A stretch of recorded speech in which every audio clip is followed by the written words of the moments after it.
One of the big dilemmas that every one of us faces, everyone, no one's immune. 7 billion people on this planet, everyone faces a challenge of the different voices that we have within us, tugging us in different directions. Some of us have many voices, but we can categorize them into two categories, which is the essential theme of the Tanya. And that is one voice we'll call the voice of survival.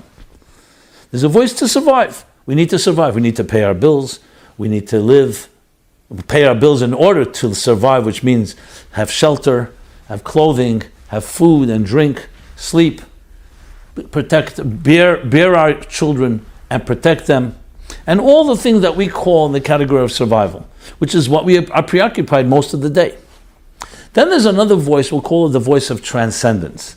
Transcendence is the fact that human beings are not satisfied with the quotidian, with the tediousness and regimen of routines and patterns of survival. We're just not satisfied. Animals live on that level, and that's their clockwork. But a human being has a restless spirit, and a restless spirit that searches and seeks to improve life. Oh, you have one type of home, you want a better home. You have $100, you want to have $200. We are constantly striving to grow, and that creates a restlessness and even an angst in our spirit. Now, in the Cartesian thought, it's sometimes seen as I think, therefore I am, that there's two parts. There's the body and there's the soul. In today's more modern world, some people argue that's a duality, and they look at everything as being part of the body. It's just two different forms of the machine. And they consider that a unified element. Rabbi Simon Jacobson introduces a third approach, which we'll be discussing, which counters many of the attitudes we have, but most importantly, when you understand it, you see it as being, I would make the case, as the best of all schools of thought models, psychological models possible. So the first thing we address is the fact that we do have these voices, these two voices and these two different directions that tug at us. And all neurosis and all fears and all insecurities are built on the fact that we have these two voices. Animals don't have neurosis unless they're overexposed to human beings. They don't have duality. They don't have the duplicity. They function just like the sun rises in the morning. The sun has no neurosis, neither does the moon, neither do the oceans, and neither do the winds and the mineral, vegetable, and animal world. I always mention this as somewhat humorous, but it's also true. I remember being a New York boy going up once to the mountains, and I saw a cow. You don't see cows in New York. I'm talking about an animal cow, not human cows. I don't know if that was a good joke or not, in good taste, but no name, so therefore it doesn't make a difference. And I saw a cow, and I saw it grazing in the field, and I was studying it. It was so interesting to me. It is satisfied, content with grazing in the meadow.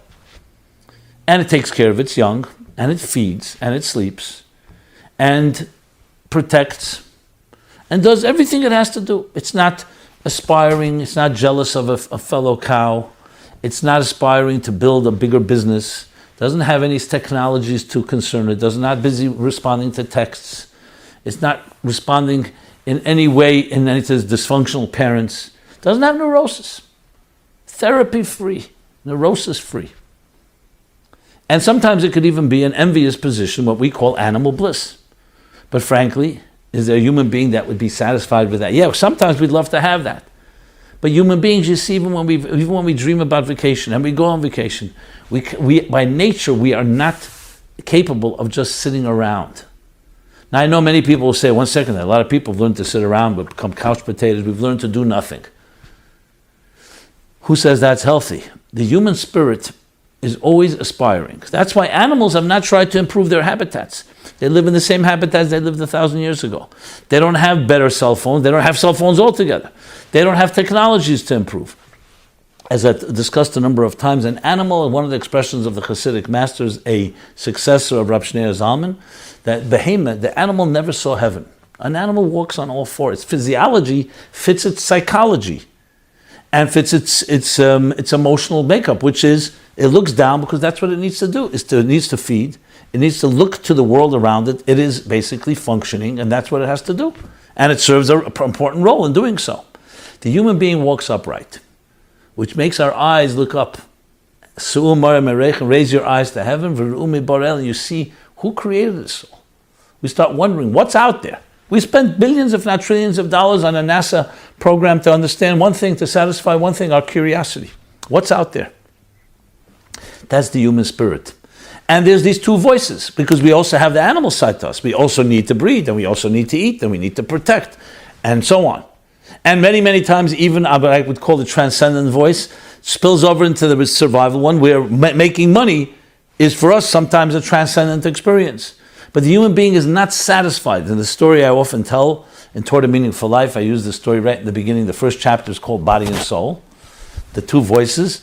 And I talk about the two worlds, that by the analogy, the story of the Tzemach Tzedek, the grandson of Rabbi Shneur Zalman. He was a little child playing with other children, and they're climbing on a ladder. All the other children were afraid to climb to the top. He climbed to the top. And later his grandfather said to him, to the little boy, he said to him, why were you the only one that had the courage to climb to the top of the ladder? He said, "That very simple, Zayd. Zayd is grandpa in Yiddish. The other children, when they were climbing, they kept looking down. So they saw how high they were afraid to climb higher. I was climbing, I kept looking up. I saw how low I was. It motivated me to climb higher." So when you're around people that have accomplished less than you look down, you often feel satisfied, content. But when you're around people that and don't feel motivated to grow, when you're around people that have accomplished more than you look up, you see what you're able to do and you haven't done yet, that creates a certain healthy frustration, a healthy angst, a healthy competition. Competitive juices begin to flow and makes you climb higher. So these two voices exist. Sometimes the analogy for it, a good analogy, is a flame and a wick. The wick grounds the flame. The flame is always defying gravity, flickering upward. That's the closest approximation to our soul. So we have these two voices within us. And Rabbi Shneur Zalman documents and calls them two souls. What he calls the Nefesh Habam is the animal soul. That's the survivor within us. It is an impulsive, instinctive type of creature or voice, soul, whose main focus is exactly that. What the impulses tell us is my needs. What do I need? Me. And then we have the divine soul. What he calls the Nefesh Elok is the divine soul. And like a flame, the divine soul is not about me. The divine soul resides in the mind, as opposed to the animal soul in the heart. And the reflective mind, in contrast to the impulsive heart. What does the reflective mind do? It reflects. Not everything I want is good for me. It's not based on pure emotional tugging. It's emotional seduction and emotional temptations. It focuses and reflects, is this good for me? And these two voices, these two souls clash with each other. And that's the major part of the Tanya, is the clash, the battle, a true battle. So nothing to be afraid of, that Rabbi Shneur Zalman writes in Tanya. We all have this battle. So when someone says, I feel like two different people, who am I? Am I the man of my work and my job and career? The person that people look at me, the battler in life, the warrior, having to deal with all the challenges life has? Or am I this transcendent, noble, and more refined spirit? And the answer is you're both. You have two voices, you have two souls within you. And two equal souls. Each soul has a full series of faculties, intellectual ones and emotional ones, all being used by each soul toward its interests. The animal soul uses the mind and the heart to satisfy its needs for survival. The divine soul uses the mind and the heart in order to reach for transcendent and noble and more selfless activities. But because they reside together as one, they both compete.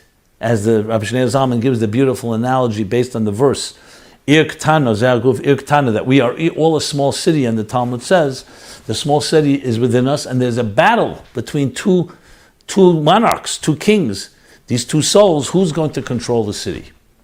But the control of the city is not just which faculties will dominate. As he explains, the faculties manifest in three forms of expression: thought, speech, and action. So your mind can be focused on survival needs.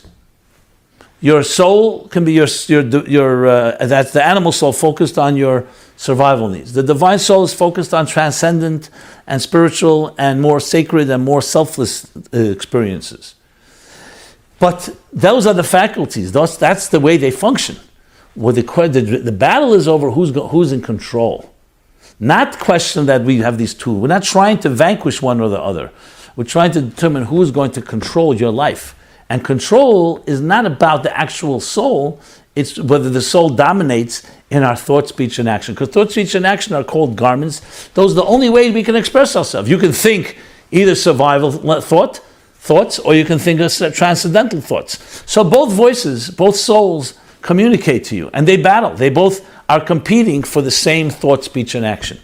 And it's incumbent upon us, and this is the power that each of us has naturally, as Rabbi Simon Jacobson explains. Naturally, that's a key word, as you'll see in a moment. Naturally, that we have both voices, and you can have the capacity to determine which one will rule, which one will govern your thought, speech, and action. So even if your thoughts are, for example, is involved in something that is selfless, you're helping somebody else, that doesn't mean that you don't have a temptation for other things. That's the key thing, is to know that we have it. We're not looking to destroy it. It's not even capable of being destroyed, because we were created that way. That's how we're born. But you control yourself.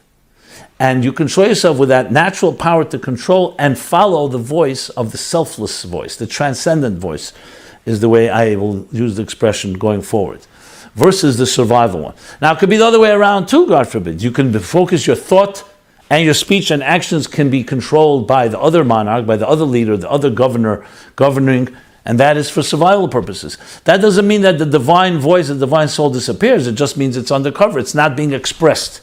So think of it like potential talents, potential strengths, with two souls both competing for the resources of expression in your life. Which one will be actualized in your thoughts, which is thoughts to yourself? Because there's only three ways to express yourself. Thought to yourself, speech to another, and action to everybody. Action is a tangible, concrete creation based on what you're involved in. Who is going to dominate? This is a central theme in the Tanya, and if you think about it, it really provides us with a blueprint. It offers us an approach, a modality to which we can address every issue that that affects us. But I want to talk a bit more about the control part, because that's a critical component. Because you can make the argument, as Freud does, and as other variations of schools of thought, that you know what, we are essentially what I call the Darwinian Freudian model, social Darwinism, and that is what? That we are essentially animals. We are that animal in the field. However, we've evolved. Our intelligence evolved, so instead of sitting and munching on grass, we have developed much more sophisticated survival, and it has an element of growth in it as well. But we're fundamentally, and this is the machinist, I don't know how to pronounce it, the machinist view, which is not duality of the Cartesian thinking of Descartes and others who are more religious, think that there's a divine soul and there's a body. But rather that we are machines, but we've evolved into sophisticated machines. And this machine is primarily survival. The selfish gene in Richard Dawkins' classic book. It was selfish gene, that's all there is. The selfishness sometimes manifests in nobility and in giving because it's part of survival. So we do whatever it takes to survive. But it's fundamentally a selfish reality.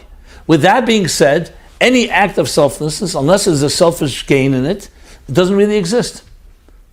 And even if we educate ourselves and we train ourselves and we train our children to be giving, it's superimposed at best, because at the heart of it all, we are fundamentally, inherently animals. An animal means, not necessarily animal means bad, but animal means self-oriented, self-contained. And you can make the argument that any education, any etiquette, is, in Freud's words, ego or superego, imposed upon due to social mores, due to coexistence, other reasons. We impose, instead of just giving in to that, to the pleasure principle that lies at the heart of the id, and our selfish and inner, including sexual drives, we have a so-called monitor, we have a policeman, so to speak. Red lights, green lights, because we understand there's a need to not allow everybody just to follow their selfish needs, or else we can destroy each other. But there's really no competition. One is natural, one is inherent, innate, and the other one is acquired. Comes Vishnaya Zalman in chapter 12 of Tanya, says no. There is a battle between these two voices, between these two souls, but self-control, he writes, is inherent. It's natural. Self-control is not just something that's superimposed due to education. Now, what's his case for that? You can make a very strong case. Look at young children. Can young children be expected to not cry when it's hungry or in pain or uncomfortable? Just like an animal, impulsive. So why are we arguing that there's an element of self-control, of reflective, that is as powerful as the impulsive survival voice or the survival soul. And we know very clearly that anything that's inherent is ultimately always more powerful than something that's acquired. And if you look at the trajectory of our lives, maturing, we mature from just being completely impulsive, and then we learn as we develop, hey, you don't just grab anything, you share, you say please, you say thank you, you don't steal, we have rules. But the rules are all superimposed or acquired as opposed to the natural instinct, which is why naturally, left without any checks or balances, left without any law enforcement, left without any type of accountability, we'll just gravitate back to that selfish creature. And the case can be made even stronger. Look, you see the stories, God forbid, in times of famine or in times of a avalanche, where people are stranded without food. And even normal, healthy people can turn to cannibalism to take advantage of the weaker ones and actually do things that are horrendous. No one should ever be tested, but in those circumstances, extreme circumstances, resort to behavior that we would call animalistic, complete barbaric. So when it comes to animals, actually, that's part of the natural balance, that you have predators and you have prey, and it's important for the balance that be there. But when humans turn on each other, as I said, nobody should be tested. So a very strong case can be that we are the selfish gene, we are selfish creatures with rules that we've imposed and we have accepted upon ourselves. But push comes to shove, cut to the chase, cut to the core, we are selfish, the id. So how does Alter Rebbe make a case otherwise? So two things. Firstly, he brings, well, I don't know if it's firstly or secondly, one, he brings a verse, a proof, which I'll elaborate after I say the logic. The logic it is that basically with that approach, accountability and responsibility is essentially expected due to social mores, not due to anything inherent. You could make a case that a person murdered someone, stole from someone, simply because they naturally gravitated back to their natural being. The case against it would be that we need to have a system of law and order, and if we don't have deterrence, and we don't have punishment, and we don't have any consequences, there won't be accountability, and people will just gravitate to their selfish side. But the Alter Rebbe is coming from a Torah-based approach, where accountability and responsibility is an obligation. It's a mitzvah. It's the way we were created to behave a certain way. You can't expect something from someone that's not capable. How could you expect true self-control when we are essentially animals? So based on that, he makes the case that it has to be natural. There's going to be accountability, and there's going to be expectations that are real, that God expects of us. The Creator knows that we have a selfish side. He had created us that way. So you have to say that we also have another side that is noble, and there's a real fighting chance, because then self-control is in our power. It's not acquired, it's innate. And he quotes, Meir Shal Ta'alev, the mind can control the heart naturally. So what about the children? You see young children don't have that? Well, a lot of things. Young children have great talent, have great minds. You also don't see it when they're young. You need the years of maturity and plus education to reveal, not to create. It's not acquiring a skill, it's revealing the natural self-control that we already have in our psyches. The proof from the verse, he brings from Ecclesiastes, where it says, King Solomon says, and I've seen, very easy, I see. The advantage of wisdom over folly is like Kiyusun, is like the advantage of light over darkness. So based on this, this is the case he makes. When you look at light and darkness, and the comparison is the key. What do we see light and dark? Light and dark are not two adversaries, adversaries, I should say. I always mix the two up. Two adversaries that are equal. When it comes to fire and water, they're two true adversaries. Enough fire can evaporate large body of water. Enough water can extinguish the greatest fire. Light and darkness, in the darkest room, you put a little light, automatically and naturally dispels the darkness. Not of the entire room, you need a bigger light. But in that area, there's no battle. It's not like a battle where the flames are flickering, the water is trying to put them out, and the flames are continuing to be there, and one is going to dominate over the other in a battle.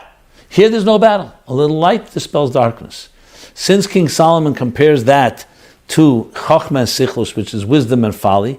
And wisdom is the reflective mind where the divine soul resides. And folly is the heart, the impulsive heart, where the animal soul resides.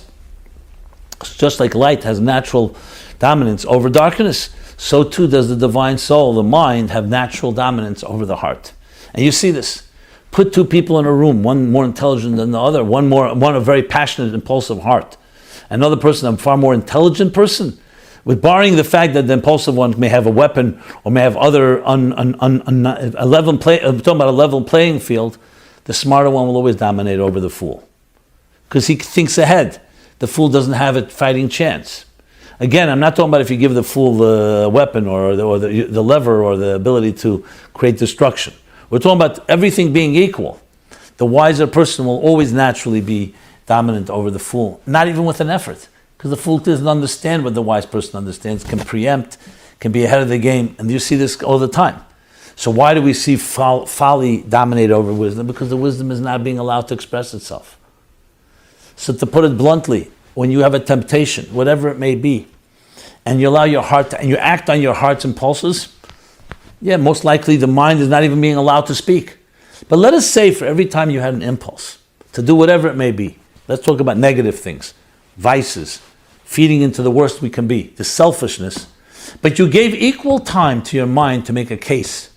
Why not to behave that way? You tell me, what do you think will happen? Most mistakes happen because we allow the impulse, which is exactly that, it's an impulse. And we act on it before we allow ourselves to reflect. Think of a telemarketer calling you on the phone, right? They call you on the phone, hey, we got something to sell you. And they're excellent. They know how to manipulate your emotions. And you say, let me think about it. They say, the deal is over. By the time we end this call, you have 30 seconds. You have a minute. You have 60 minutes. What's the point? They want you to make the decision without reflecting. If you would reflect and come back to them 12 hours later, most likely you're not going to buy most of the shmatas. Most of the shmata, how do you define shmata? Most of the worthless items that they're offering you because you reflected. The power of impulse is it seduces us before we can reflect. How many mistakes have we made in our lives that you know at the time that you may regret it later? But the power of the seduction, the power of the passion, in the throes of passion, it's extremely difficult, even if you know there are negative consequences. People talk about their sexual vices, how they suddenly get caught up in a seduction, they suddenly get so obsessed and consumed, they cannot stop themselves, even when they know, and someone says to them, there's consequences, something can really bad happen. But that moment you become brainless. As he says in Tanya, the blood of the heart rushes to the brain. And what happens? It takes over the brain. And the brain now becomes completely biased and prejudiced by the impulse of the heart, which tells you this is pleasure, even if it's instant gratification, even if you know it's destructive, even if you know it's only going to last a minute. That's the power of impulse. That doesn't mean you don't have a chance. It means that you have to understand that you have another voice, but you have to give it a platform. You have to allow it to speak to you. And when you do, then you have a real battle, and then the Tanya continues, then you can win, because God will always take the side of the sober, reflective mind, the divine soul over the animal soul. But there's one condition. You have to give it equal time. It's used to call the kangaroo courts or the communist courts. It was very interesting. They arrested somebody. There was a prosecutor, made a case against him. There was no defense. So he was automatically declared guilty. There was no other side. That's the equivalent when you give in to your passions and you just allow them to take over. So the impulse was always going to win. That's what impulses are. Comes a second voice and the natural innate ability to control. That wisdom can control the folly, can control the darkness, like light naturally dispels darkness. And that's where you have that the second voice, the divine voice, has its power to really dominate. So the challenge is, my friends, is how do we create that pause? How do we create that discipline to allow that voice to manifest? That comes as a lifetime of work. Well, I'm not going to say a lifetime because it may be too intimidating, but it is a lifetime of work. But it begins right now by feeding your soul, by feeding that reflective voice, by understanding what transcendence is, understanding the purpose of your life. That the survival part of you is the machine, is the body in which you occupy and the world in which you walk. But the soul, the transcendent soul, is the purpose of your life, to achieve transcendence. And that exactly is the purpose of existence. That our divine soul manifests inside of a body and an animal soul that has a very different agenda. And the divine soul has the wisdom and the ability and the reflection and the sophistication to train, educate, guide, and harness the animal soul to understand the importance and the value of cooperating with and being a vehicle for the divine and transcendent experiences in our lives. So to take a small example, you sit down to a meal, beautiful meal, you're very hungry. Your animal soul says, I'm hungry, let me start eating. And you start eating just freshing in a way that just to satisfy your own indulgent needs. The divine soul comes and says, 1 second, eating is a gift. God has blessed you with the food. The food, the strength that you're going to get from this eating should be used for good ends. So before we eat, let's first make sure that we're eating the proper thing. Number 2, let's make a blessing on the food. Let's understand that we're redeeming the sparks. And that's actually a sacred act to sit at a meal. The table is the altar. The meal is an offering. And the power of the meal, the energy that you get from it are also included, as he says in the Bible, that not on bread alone does man live, but on the spark, of the divine spark within that bread. They tell the story of one of the Rebbes, Rebbe Rashab, the 5th Chabad Rebbe. So he was once given a plate of soup with noodle soup. And he took a spoon and then he put the soup with the noodle, but the noodle slipped out, which happens so often. And he was heard whispering, he says, it's not ready yet. The noodle's not ready yet to be elevated, to become part of something of this Rebbe and his strength that he will gain, that he may make the world a better place. Not ready yet. Because it says an act of redeeming divine spark.